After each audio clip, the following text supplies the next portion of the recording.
It was a total 180 from the extremely kind of tightly managed, tightly controlled public company world where I was. It felt like the Wild West when I got there. I kind of been thrown into the deep end, but met a lot of really fantastic people, and it completely changed the trajectory of my career and my life. I think they do such a great job because they actually get a lot of executive types who come in. And one of the things they say right up front is they say, look, like, you're going to be doing work that you thought you were like too good for 20 years ago. You have to be willing to get your hands dirty. Welcome to the Franchise Freedom Podcast, where you can escape the corporate trap through franchise ownership. Here's your host, Giuseppe Grammatico, the Franchise Guide. Welcome to the Franchise Freedom Podcast. I'm your host, Giuseppe Grammatico, your franchise guide, the show where we help corporate executives experience time and financial freedom. Exciting show for you today. We had some technical difficulties, so my guest has helped me. We're recording on a new platform. Fingers crossed that everything is working today. We have Rebekah Horowitz from the Rebekah Group on the show. Rebekah, welcome to the show. Thank you so much for having me. I appreciate your patience. We're going to make things work. We've been trying to get you on the show for a while. I'm glad we were able to connect and looking forward to chatting. But before we dive into the show today, tell the audience, so typical audience or listener, I should say, is someone that is looking to explore franchise ownership, leave the corporate grind. So if you can give us a little bit of background as to how you got into franchising. Absolutely. I actually came a little from the corporate grind myself. My entry into franchising was probably somewhere 12, 15 years ago. I was actually working at Johnson & Johnson right before then, a complete horse of a different color. But I ended up with some close friends who were actually working for a large franchisor in North Carolina, driven brands, and met the leadership team there, was really impressed as they had some close relationships, and ended up really unexpectedly kind of taking a flyer into franchise operations. And it was a total 180 from the extremely kind of tightly managed, tightly controlled public company world where I was. It felt like the Wild West when I got there. I kind of been thrown into the deep end, but met a lot of really fantastic people, and it completely changed the trajectory of my career and my life. And I have stayed in franchising ever since. I love that. You never know what life will throw at you, what direction really you're going. I was just talking to my parents the other day. My son's going to college. He's got another year of high school. And it's just like, well, what is one looking to study? What is he looking to study? And then what they're going to end up doing sometimes are completely. Oh, right. I mean, yeah. Who among us like has our actual college major have anything to do with what we do today, right? It's got to be a minority. Yeah, I was computer science. It took me 2 years to realize I'm not a computer programmer. So just enough to be tech support. That's good. Yeah, tech support, which we utilize today. And when all else fails, restart the program, restart your computer. And that's as far as I got. Plug it back in. Yeah. And we've been on a lot of those calls. So I guess talk to us, because you're in Rebekah Group, there's different divisions. So I guess we'll start there. Who is Rebekah? And then maybe talk, if you can touch on the divisions of Rebekah and then the division that you focus in on. Yeah, absolutely. If you've heard of Rebekah, a lot of people, their first entry into hearing about us is about that we sell franchises. Sometimes there's an expression called an FSO, like a franchise sales organization. And we do actually have a part of the company that does that. So for a lot of people, that's kind of what they've heard of, but that is just one of four pillars of what Rebekah is.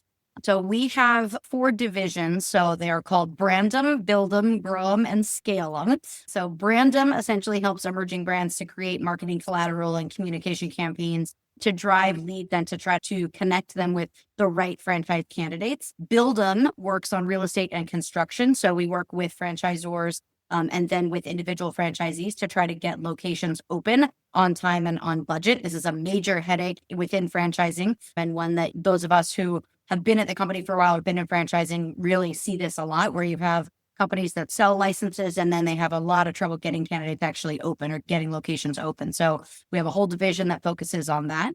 Grow 'em is what we call sort of the franchise sales division, where we help to connect brands with potential candidates who are the right fit for not just kind of the financial profile, but also the culture and the lifestyle goals of the candidate. And then I run what is called the Scale 'em division. So we provide operational consulting, some resource sharing, best practices to the brands that we work with. So I'm typically not candidate facing. I don't really work with franchisees very often. I work directly with the brands, and we work to try to make sure that they have all of the operational tools and the resources in place to really be able to support their next phase of growth and to support their franchisees, especially if we're going to add on a whole bunch of new franchisees. We want to make sure the brands are ready for that scale. So that's actually the side that I do, is kind of that operational consulting side. And that was what my background was previously. I was in operations prior. I like that. Yeah, I mean, it's one thing to obviously franchise is awarded, but it's like, okay, now there's a whole process. There may be some real estate involved. It's the branding, it's the marketing. So it's nice that you kind of divvy it up with the various divisions. The beginning part of the conversation would be on the franchisor side. Where does a franchisor start? So someone has an idea for a franchise. Maybe they have their business and they're thinking about the option of franchising. Where do they start? And then, by the way, the next part would be, let's talk about, okay, we're looking at people that are looking to actually invest in the existing franchise. Sure. But on the franchisor side, where do people start? I have a great concept. I'm thinking of franchising. Can you talk us through high level of things people should think about if they are interested in that route? Yeah, absolutely. So I think most often we talk to a lot of potential kind of either emerging franchisors who either have not franchised yet and are just looking potentially to get into it, or right at the beginning of their journey as a brand. And so there are certainly a lot of legal check marks and things that you're going to have to get. That's not what we do. You're going to need an FDD. You're going to need to kind of go through some of those sort of legal and entity forming hoops and those kind of things. But I would say the bigger set of questions for me when I'm talking to a new brand are really about, why are they franchising, and do they understand what it is that franchising is about? Because it's not for everyone. And I think if you don't come from that world, and I didn't originally, you just don't necessarily understand, like, what are the advantages and disadvantages? What are the differences between expanding through franchising and expanding corporately? You know, just if you have a successful business and it's going well, you end up with a customer, a brother-in-law, someone who says, gosh, you should really franchise this. And kind of a lot of people come to it with honestly no more than that. But I think the next phase really is to understand not just why does a brand franchise and what are those pluses and minuses, but also think, do you have a concept that is franchisable and it is built for success in this world? Because not every industry is well suited for franchising, honestly. Right. Certainly not every individual concept. Like, there are certain factors around the unit economics that really need to make sense in a franchise concept. Got to understand the potential advantages that franchising can bring both to franchisees and franchisors, and see if your brand, I think, is a good fit. And then the hardest part for people, I think, to really look inward on, is to understand whether what they have is a great idea or a successful company, or whether they have a real franchisable model and system. Because there's such a difference between, hey, my company does well and we make a profit every year and things have gone great, we even have a few locations. That's so different from having a system that is built to scale across the country by people with no background in the industry, by folks who have never heard of that brand, who are not your friends when they come in to be customers. Like, that's the kind of hard introspection that, frankly, a lot of brands don't necessarily do, but that often is the dividing line for me between what's going to make a great franchise brand and maybe one that is going to franchise, but they're not going to go very far. Right. No, that makes a lot of sense. And those are the things to think about. It's not if franchising is better, is licensing better, is owning corporate stores better. It's, what are you trying to accomplish? This is not an overnight thing. If you're looking to retire in a few years, will the franchise model work? Well, someone else is going to have to take over, but it's going to take time to really grow that brand. And just because you have a franchise doesn't mean that people are going to be necessarily investing. Absolutely. One other piece there. I think you're exactly right? There is no one right answer. It's not for everybody. It's not for every brand. But I think it's also interesting. People really have to think about, and this will extend to the candidates too when we get there, but what is it that you actually want to be doing all day? Because I think the reality of life, you talk to chefs who go like, gosh, ever since I started owning restaurants, I don't spend my time cooking anymore, which is the thing I love. I spend my time running a kitchen, and that means managing vendor costs or whatever. And to some extent, I think the same thing is true for folks who get into franchising, which is to say, like, your life looks different, and the kinds of things that take up your time and your focus and hopefully your passion are maybe not the same things that you have been doing and the things that have made you successful up until this point. And so it's also an understanding of what are the sets of skills that are required and the kind of time and energy and focus that it's going to take to grow and support a franchise brand. And are those the same things I bring to the table in my own business? And is that kind of what I want to be doing with my time? Because I think, and for a lot of people, like, it's possible, but it's maybe not a trade-off that they ultimately want to make. And there's no problem with that, but it really takes that introspection to be ready for what's ahead.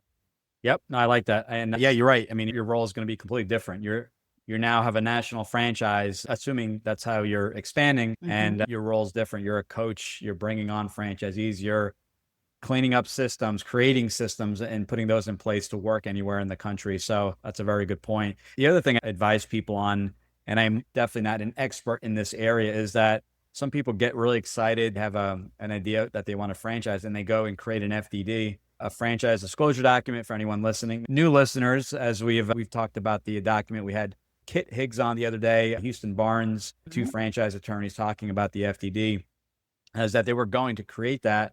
And I said, maybe it makes better sense to speak with the company to see if it is something franchisable. Maybe the model needs to be tweaked a little bit before that agreement is put in place. So not saying that agreement is not important, but maybe taking a step back to talk to others like a Repum group to see, hey, is this even a franchisable business? And then going out and creating that document. So would you agree there? I think that's totally true. And the FDD is so critical. I think you had some of the great players, like these are the guys that certainly you want to talk to. So your listeners are getting the advantage of getting all the good voices in the room. But look, that document is critical. It's a huge piece of what we do is work with our brands to shape their FDD. But a thing that you wouldn't know coming in, again, your experiences with your company, it's with your industry, it's your corner of the world, is what does the landscape actually look like out there? And I've talked to brands who maybe they thought they were the first person in the world to invent a company that does X particular thing. And then you find out, oh, actually, there are 10 other brands already franchising that, or you've only set up what you know, and you know the way that your company has run, but maybe the way that you structure your vendors or what you're spending in a particular area is actually not necessarily in line with what the industry is doing or what folks are going to find elsewhere. So I think you're totally right. Like that FTD is so important and it's not cheap to produce. So it's worth really thinking about the model and understanding, right, how is it differentiated? How is it going to play against other brands that are in the space and other opportunities that potential franchisees are going to have? Like, you want to make sure that you're built to go out there on the field before you go out and spend the time and the money to create that, for sure. I like that. No, that's yeah, I hate to see people spend money when they're not ready, especially when they're, maybe have limited funds in the beginning. So I think that foundation is really helpful. So cool. Let's switch gears a little bit, since most of the people listening in are corporate execs looking to make the switch over to hiring themselves, owning a business. So we're going to bounce around with some questions. Obviously, we talk about our process all the time, being very thorough with due diligence, but I wanted to tackle some kind of key areas. What would you consider red flags for candidates looking to invest in a franchise? I think this is such a good question. So, I would say, assuming someone is kind of a little bit down the road, they've spent some time thinking about the type of brand that they are interested in, what their financial kind of profile is going to be. So they've got it narrowed down and they're starting to really look at a brand. I think a couple of things that come to mind. One of them is if current locations or current franchisees can't validate what the brand is selling. So often you'll have folks who go, absolutely, here's what we do, here's what we sell, here's our marketing plan. Like, it all sounds fantastic. It's almost too good to be true. And you go, great, like, how are you doing this in your current stores? And they go, well, no, but we're going to be. We haven't done it so far, but this is our 2.0 model, or the future is going to be so much brighter than the past, or we don't have any franchisees yet who are doing this new system, working with this new vendor, but we're planning on it. And again, like, there's definitely a role for people who are ready to be the guinea pig, the first mover. You'll know if you're that person and if you want to be a trailblazer. But for other folks who are out there looking, one of the most critical pieces is once you understand the model, how does this business make money? How do they get customers? Can they validate that? Can you look at their existing locations, talk to their existing franchisees if they have any, and see that what they're selling you is something that is already working? And to me, for most franchise investors, that piece is really critical. So that's one. If all the promises are what will happen and not actually what has been working. One other red flag I would say is item 2 is the part of the FDD that's right up front, and it's going to have information about the senior leadership of the franchise team. And to me, not everyone is going to back me on this, but to me, one red flag is if everyone on the leadership team is brand new and is really new to that particular company and that particular industry. And you see this often, for example, if you have a brand that has recently transacted, now that's great. That's often a sign of success. But if then everyone else who was part of the original brand goes away and all the new folks who are running the company have all been there for 2 months, 8 months, and there's no one who actually understands the culture, what really made that business special to begin with, DNA of the brand and the business and the operations, that's going to be a red flag. And often that's when it doesn't necessarily mean you don't want to make that investment, but I would be asking a lot more questions if I see that everyone on that team is brand new, especially if the brand itself has been around a while. And then just one more, I would say, there is a section of the FDD called item 20, and it's going to talk about how many units that franchisee or that franchise brand has, how many have been sold, how many have been transferred, how many have opened and closed. It gives you a lot of good information, where in the country they are. So it's going to tell you, has this brand been experiencing fast growth? Has it been experiencing fast shrinkage? And one of the things that I would look for always in any brand that I was looking to acquire is, have there been a lot of units recently that have either closed down, been transferred or resold or terminated. Now, again, it doesn't necessarily mean that there's not a great story for it. There are a lot of brands out there that realize at a certain point in history, hey, it's time to really crack down and raise our standards. But it's something you always want to ask more questions about. If you're seeing more than, let's say, even 5% of the system turning over on a regular basis, either transferring their units or closing or terminating, reselling on an annual basis, that's something that you're going to want to ask about. So that's just one more place that I'm always going to look. And I would always tell your listeners to look before they're willing to sign anything. Yeah, you have full access. The FDD gets, as we mentioned in the previous episode, updated every year. So you'll have the up-to-date information from the previous year. You'll have all the information, current franchisees, previous franchisees. If there's a question there, if there's any why couple terminations of these people closed down, what were the reasons? You have the right as the franchisee or the prospective franchisee to ask those questions. So I always say, ask away. Bring on a more comfortable franchise attorney, which will also specialize in the space, reviewing, is this normal language? I am not an attorney by any means. Is this normal language? Is this something that could be negotiated on occasion, parts of the agreement, not necessarily most of it, but on occasion, maybe there is a delayed opening or some type of change in the territory, whatever the case may be. So definitely ask. You need to be comfortable with that agreement. Definitely do. And so I think you bring up a good point too, which is to ask someone who knows. So if they're working with a consultant, I think this is a great way to use that consultant. A lawyer is another good option. Again, if you are not an experienced franchise investor, a lot of the elements of that agreement might seem like they're unusual, but it turns out actually they're very standard. They're every agreement and they're no cause for concern. But also you might find somewhere someone who has an eye out it goes, oh, actually, that's pretty unusual. And I would push back on that if I were you. So I do think having the expertise of whether it's someone like you or an attorney who can look at it and who sees a lot of these and understands what's more typical and what's atypical can help you. And it's good then to understand, right? If the brand can't answer a question or doesn't answer a question, you just have to make sure, are you okay with that? Do you feel good? Do you trust your gut?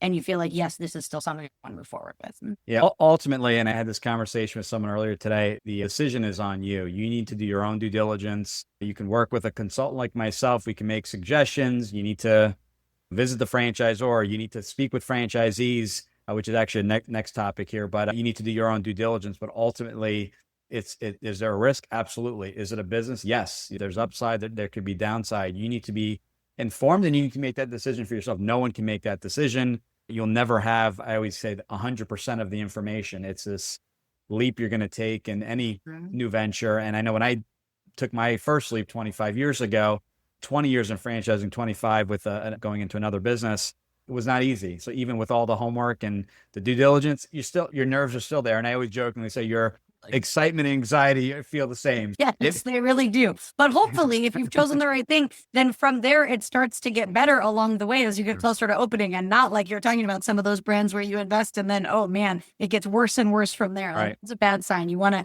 that excitement to turn into like, oh man, I'm nervous, I'm scared, but I'm so glad I did this. Yes, I agree. And that brings us to the area of validation, the importance of talking with existing franchisees, which in my opinion, just seems like, well, that's natural, right? You're going to look at a franchise, you're going to speak with franchisees. But I've talked to people over the years, not necessarily people I've worked with, people that have just said, well, the experience was good. It wasn't great. And I said, well, before making that decision, did you speak with franchisees? And they said, no, I didn't know you were supposed to do that. So it's things like that where you assume people knowing to speak with franchisees. So I actually have an entire step in the process that says, okay, great. You got all the information from the franchise company. So naturally, let's talk to people. Let's talk to people that are running it semi-absentee the way you want to run it, or let's talk to people running it full-time and sometimes both. So what are good questions to be bringing up on these calls? Because this is a crucial step I see a lot of people missing. I agree with you. Our whole system is built on validation at Rebum. This is like, there is no candidate who even makes it to discovery day without stopping in validation to talk to, if possible, both the leadership team on the brand and existing franchisees. And so I think it's critical. So I would say just in preparation for those calls, one thing to really keep in mind is you're not going to talk to 100% of people who have been successful or 100% of people who love it. That itself is not a red flag necessarily. There are lots of people who, for example, would tell you themselves, hey, I am not a good fit for this brand. Or you talk to them and you go, oh man, that person's not following the system at all. No wonder he's failing. So I think some of that is you have to be, as a potential investor to someone coming in, you have to know what to listen for. And it's almost never going to be across the board. This is perfect. Nothing's wrong with this. Like everything about this system is sunshine and roses. That's not what business is like. That's not what franchising is like. But I do think you have to come with an open mind to understand when you're hearing about either people who say this isn't working, it didn't work, or I'm not happy or whatever, you have to be willing to understand how that compares to your situation and why that's happening for them. Just like if you do hear someone who says, this is awesome and I love it, you compare yourself to that person too and go, man, like, are they doing the same thing that I would want to do? So in terms of the actual questions, and there are going to be a lot of different kind of themes you can take. And some of them have to do with, hey, how hard was it to find your staff that you needed to hire? Or what do you spend your days doing? I think those things are really important. And those, I think, are pretty typical. You're going to hear those a lot. A lot of the financial questions that you can't necessarily ask of the brand, they can't legally answer, but you can ask a franchisee. Under the radar things that I always ask, and even when we're doing diligence with a new brand to see if we want to work with them, and I'm talking to franchisees, I say, what surprised you? What was different once you got up and running than what you expected before you actually signed on? I like that one. Oh, it's huge. And I always get something good out of it. Like sometimes you learn a huge amount and sometimes it's kind of a fun surprise. But yeah, what was different? What was surprising? What was harder than you thought it was going to be? And what actually works better than you thought it would? One to never, ever leave off your list. It seems obvious, but again, you'd be amazed how many people don't ask is, would you do this again? So sometimes you get people and they say like, no, I'm not making money or things haven't gone well, but I love this brand. And the reason I'm not making money is X, Y, and Z. And I would totally do this again. And I know I could even do it better. On the other hand, you'll find people who say they are making money, but they would never do this again. And it wasn't worth it. Like you're going to get, for the most part, the honest truth out of people if you want to hear it. And I think, would you do this again? And would you recommend to someone you like, not your worst enemy, but would you recommend to someone you care about that they do this? I think those are really important. One other question I will say, I could go on about this for an hour, but the one other thing that I think is really important is to essentially ask, who is a good fit for this kind of business and who might not be a good fit? So perfect example here, especially because you have a lot of executives. There are some businesses where, even as the owner, even if you're not managing day to day, the role of that business. Now, one that comes to mind, it might be a pet grooming business or a hair salon, or I came from the car business, so it was working in auto repair.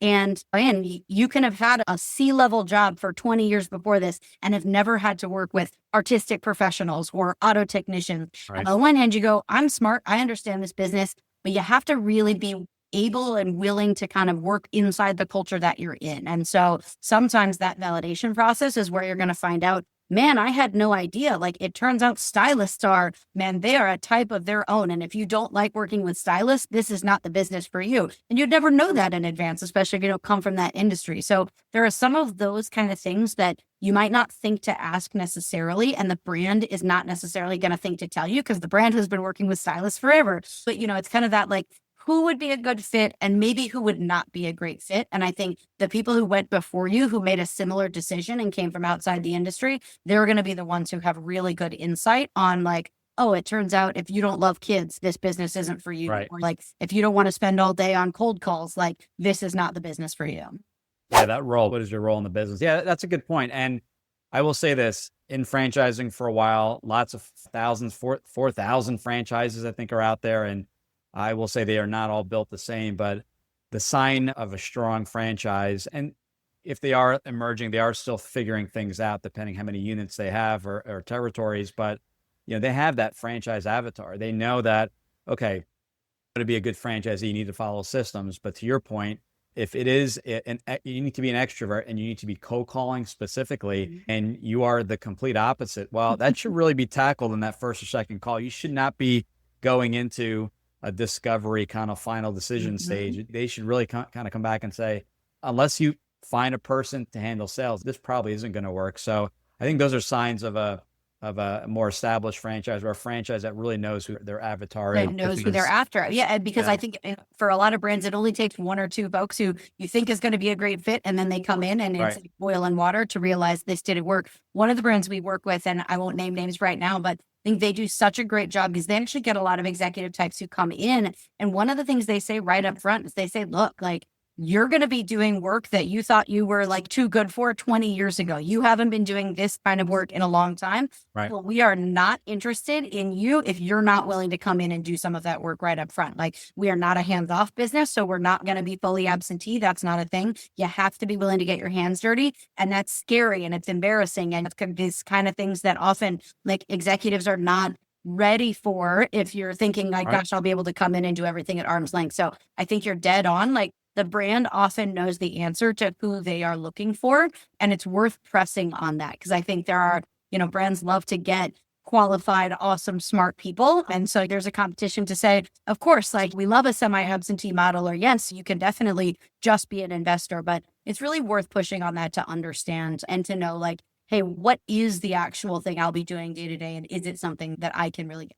I couldn't agree more. This is a 5-10-year, when I signed 20-year franchise agreement. So this is a long-term relationship. So it's going to be really painful. It's not going to be enjoyable if it's something that you're not going to enjoy doing and the match isn't there. When people say to me sometimes, oh, I haven't made much progress, this brand maybe isn't the best fit. I go, no, it is a fit. You're getting closer and closer to what that ideal franchise model is. You don't really necessarily need the experience in the industry, but you need the transferable skill set. So if you're going from Wall Street to cleaning, I'm trying to think of two businesses that could be so different. You may need management experience. You're going to need networking experience going to maybe property managers. It's a commercial cleaning business, that type of business. So you definitely want to do kind of a self-assessment. What are you good at? Not in the industry, but what are you good at in general? Are you a people person? Absolutely. In life, yeah. What are your skills? Yeah. It's really that simple. And then you can start and scaling down. Are you able to run the business full time in that kind of role? Is it just nights and weekends overseeing a manager?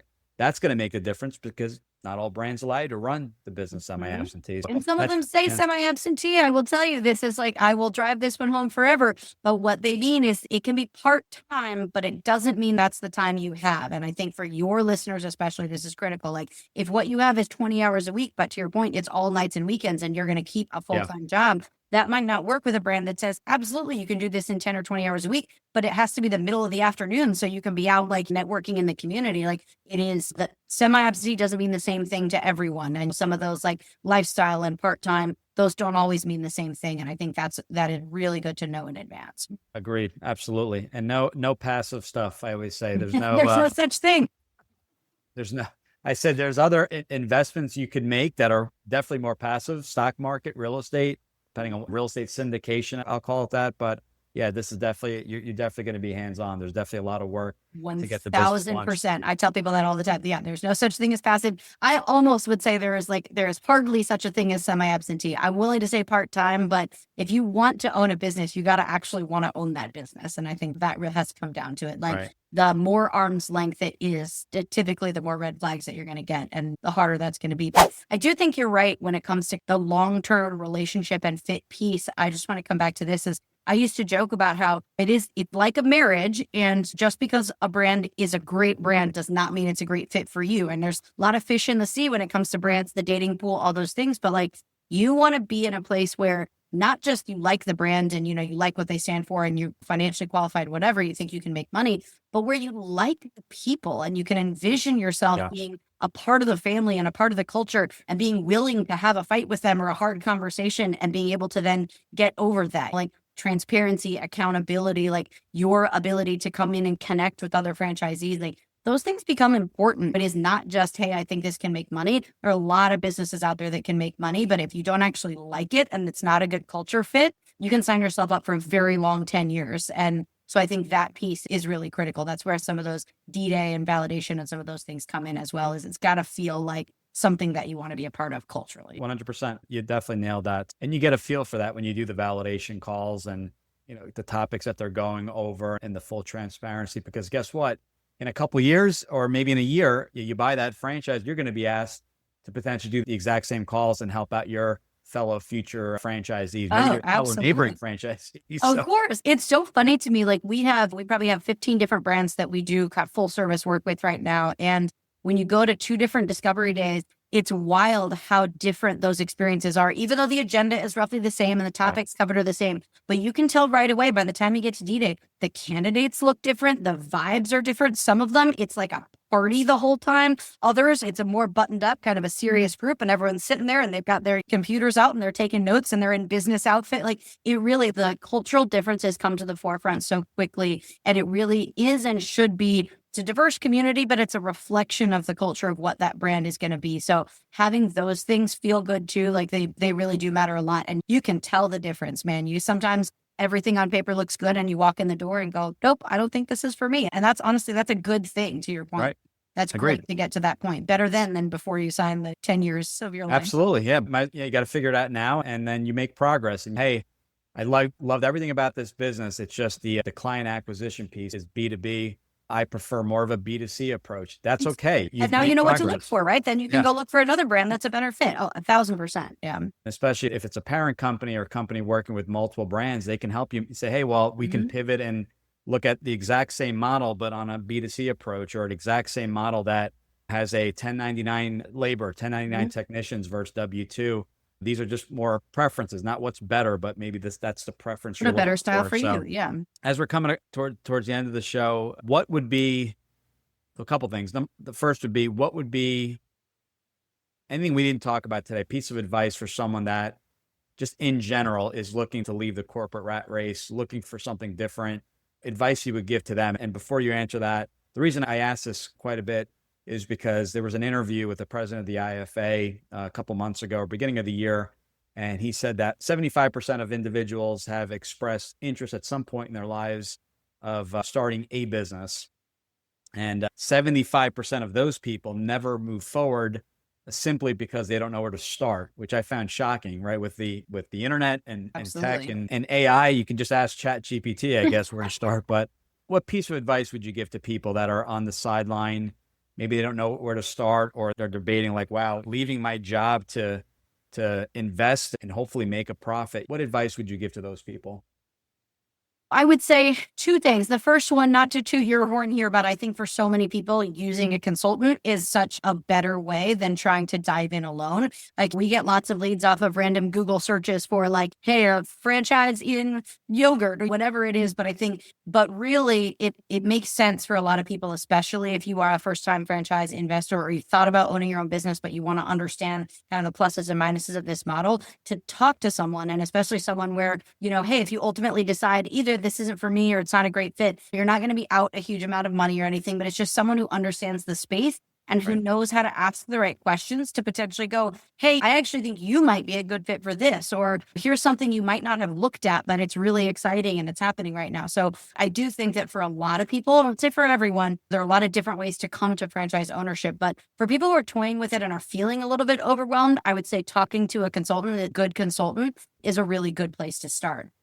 In terms of what's the piece of advice that I would give to someone in what they're looking for, I think, look, I'm an operations person, so I come back so much to the fundamentals, the business fundamentals. And I think for me, some of my best advice is don't get caught up with the fancy trimmings or the flash in the pan or news that a brand is hot or selling a lot of units or, oh, the territory might go fast, whatever that is. Like, it really is about the fundamentals of the business and trusting your gut, because whether or not you know franchising, you can understand some basics. Do you understand, not what they tell you, but do you understand, why does this brand exist? Like, why do customers choose it? Why is it differentiated? Do you actually believe that what they offer is better? Or do you understand how they get customers and how they make money? If you can't explain, like, here are the main expenses, here's actually how it makes money, this stuff sounds very rudimentary, but I will tell you, like, it's easy to get caught up in, especially things that are they're trendy. There's a lot of news about them, a lot of slick discovery days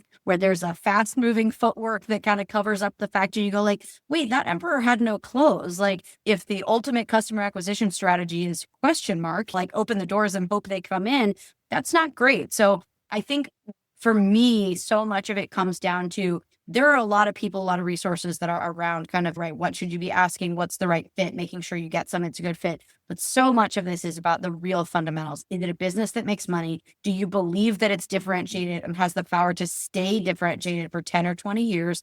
It's a space that even if you don't come to it naturally, you don't feel like it's a black box, like you feel like you understand it. Those to me are the very first steps to make sure that this is a good fit for you. Love it.